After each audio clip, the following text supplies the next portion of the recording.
गाइजहरू हामी यतिखेर रानीबाटाबाट पान्तटी लागिरहेका छौँ गाइजहरू। हाम्रो यात्रा रहेको छ, यात्रा भइरहेको छ। हामी बिहानदेखि नै यात्रामा निरन्तर चलिरहेका छौँ। निरन्तरमा चलिरहेका छौँ, पैदल छौँ हामी।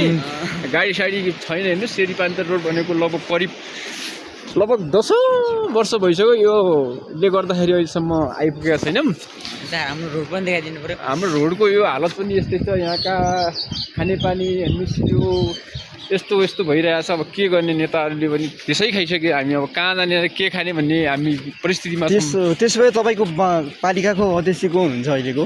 पालिकाको अध्यक्ष हाम्रो भिजन सिंह हुनुहुन्छ, तर उहाँले पनि केही हामीलाई त्यति सेवा सुविधा दिए जस्तो लाग्दैन। अहिलेसम्म तपाईँहरूले खानेपानी घरमा धारासारा बनाउनु भएको छ? केही पनि छैन। तपाईँहरूले पानी चाहिँ बोकेरै खानुहुँदो रहेछ है? लगभग 2 किलोमिटर हामी टाढा जानुपर्छ पानी खानलाई। त्यही पनि फोहोर पानी लिएर हामीले चाहिँ त्यो अलिअलि त्यो अहिलेसम्म रोगले भित्र खाइसक्यो भन्ने कुरा त्यो पनि अहिलेसम्म पत्ता लगाउन अलिकति बाँकी नै छ हजुर। अनि तपाईँको अहिलेसम्म त्यसो भए गइरहेछन्। त्यसो भए अब हामीलाई हेर्नु सुन्नुहोस्, म यो उहाँसँग कुरा गरेर मैले उहाँहरूको यहाँ तपाईँहरूको पालिकाको रानीबाटाको मैले खानेपानीको समस्या रहेछ, यो अरू सबको समस्या रहेछ, बत्तीको समस्या रहेछ। केही पनि छैन। बत्ती 2 लाइन छ, 1 लाइन पट्केर गइहाल्छ, 1 लाइन अझ 1 वर्ष लाग्छ बनाउन।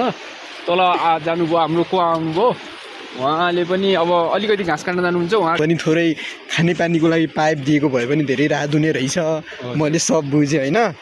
अनि अब के गरिदिनु पऱ्यो, यो दुःख रहेछ। पानी उचाल्दै 1-2 घन्टा गएर गाडीमा बोकेर ल्याएर खाँदो रहेछ, उयो पनि फोट रहेछ।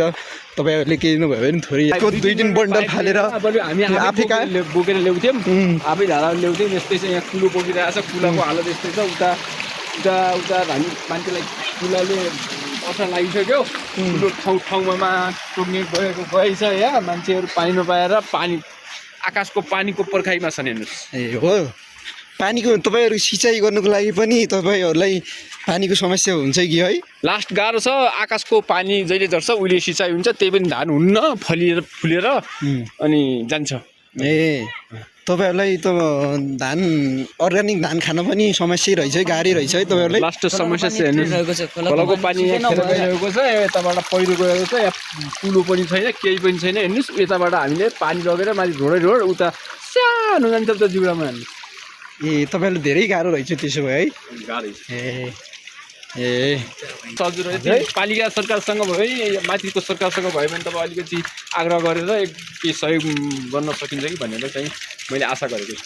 ए हस्, हेर्नु पानी खानुको लागि चाहिँ उहाँले चाहिँ डब्बा बोकेर उहाँ 1 किलोमिटर उताबाट यहाँ आउनु भएको छ हेर्नुहोस्। अब पानीको पनि यस्तो समस्या छ यहाँ। अब घरहरू यहाँ माथि केही पनि छैन, रोड पनि माथि रोडले तल घर लागिसक्यो। हेर्नुहोस् हाम्रो यो घरहरू यस्तै छ, घरहरू यस्तो छ, बस्ती पनि यस्तो छ यहाँ। घर पनि हेर्नु ढुङ्गाको छ। ढुङ्गाको छ। अलिकति यहाँ दाउरा पनि छैन हेर्नु। दाउराहरू बोक्न हामीले माथि जानुपर्छ, त्यो सल्लाह डाँडा जानुपर्छ।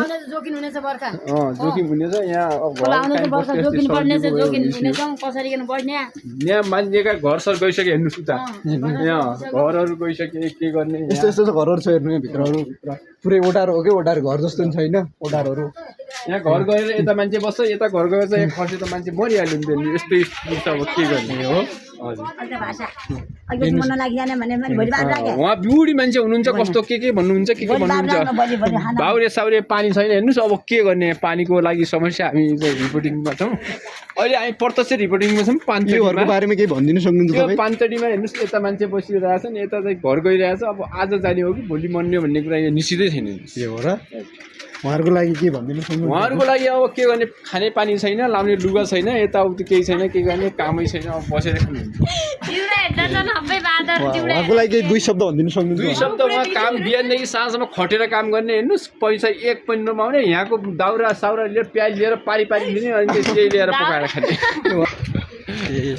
अरू के भन्नु सक्नुहुन्छ? अरू यो घर लागिरहेछन्, उता ठुलो पहिरो छ, यता जोगिन ठाउँमा घर छ है, जग्गा नभएर जोगिन ठाउँमा घर छ है। घर पनि अर्काको ठाउँमा लगाएका छन्।